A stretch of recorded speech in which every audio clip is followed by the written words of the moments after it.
నిమ్మగడ్డ శ్యామల వంటింటికి స్వాగతం.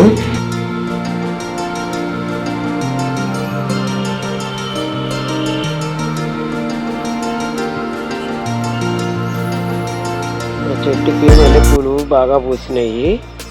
దీనికంటూ నేను సూపర్లు కానీ వేరే ఇంకా ఏవి వేయలేదు. బాగా పూయటానికి ఏ విధమైనవి వేయలేదు.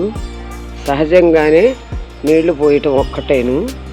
దాని తరుణం వచ్చేసింది, పూసే కాలము చక్కగా పూసింది. కాకపోతే ఏంటంటే రోజు నీళ్లు పెట్టేదాన్ని. మొత్తం నిండుగా పాదు నిండుగా ఎన్ని పూలు పూసినాయో చూడండి. ఇంక అంత దీనికి తోడు ఇంకొంచెం కనుక ఎరువులు పెంటపోగు మట్టి వేస్తే చాలు. చాలా బాగా విరగ పూసిపోయినాయి ఈ పూలన్నీను. ఎంత బాగా పూసినాయోను. ఈ పూలను చూస్తుంటేనే నాకు నా చెట్టు ఇన్ని పూలు పూసిందని చాలా ఆనందంగా ఉంది.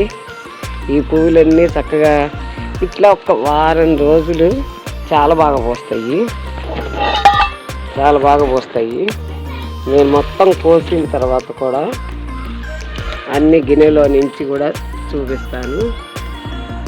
ఎంత బాగా పూస్తున్నాయో చూడండి. చెట్టు పూలన్నీ కోసాను. ఇప్పుడు ఎన్ని పూలు వచ్చినాయో చూడండి. ఒక్క చెట్టుకి ఇవి 2 నిన్న విచ్చిపోయిన పూలు ఉన్నాయి లోపల. ఇవి కూడా ఇప్పటికి కూడా వాడలేదు.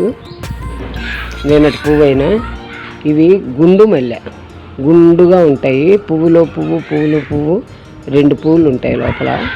అందుకని తెల్లవారి కూడా వాడిపోకుండా ఉంటాయి. ఈ రోజును ఈ పువ్వు ఇన్ని పూసి ఒక్క చెట్టుకి మాల కట్టుకుంటుంటే నాకు చాలా ఆనందంగా ఉండి, నా ఆనందం మీ అందరితో షేర్ చేసుకుందామని ఈ వీడియో చేస్తున్నాను.